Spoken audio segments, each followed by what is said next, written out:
Hello बच्चों, let's read the question. Dust generally settles down in a closed room. Explain. Now the key concept for this question is concept of terminal velocity.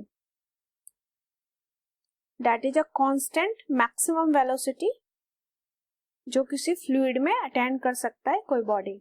Now dust particle क्या है? Sphere है. ये spherical shape में बहुत small radii के particles है जो acquire कर लेते हैं टर्मिनल वेलोसिटी जब वो पास करते हैं एयर से. पर ये जो टर्मिनल वेलोसिटी है इसकी वैल्यू ये डायरेक्टली प्रोपोर्शनल होती है radius of square of the radius के. डायरेक्टली प्रोपोर्शनल होती है टर्मिनल वेलोसिटी. तो डस्ट पार्टिकल का रेडियस तो बहुत छोटा होगा तो टर्मिनल वेलोसिटी की वैल्यू भी बहुत कम होगी. तो जैसे जैसे ये नीचे जाते हैं due to this small velocity की वजह से जैसे जैसे ये नीचे जाते हैं वैसे वैसे सेटल डाउन हो जाते हैं. तो dust particles are of sphere of very small radii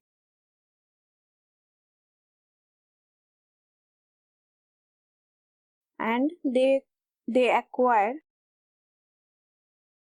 terminal velocity while passing through the air. But the value of terminal velocity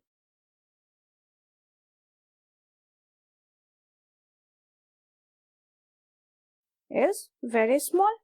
क्योंकि छोटा रेडियस है, स्मॉल रेडियस है, तो टर्मिनल वेलोसिटी की वैल्यू भी स्मॉल ही होगी. क्योंकि ये देख चुके हैं पहले कि टर्मिनल वेलोसिटी डायरेक्टली प्रोपोर्शनल है रेडियस के स्क्वायर के. सो दे सेटल डाउन. अब बहुत छोटा होगा टर्मिनल वेलोसिटी तो सेटल हो जाएगा ये. So they settle down in a closed room after some time. कुछ टाइम बाद सेटल हो जाएगा क्योंकि ये छोटी सी वेलोसिटी से ये कब तक मूव कर सकता है.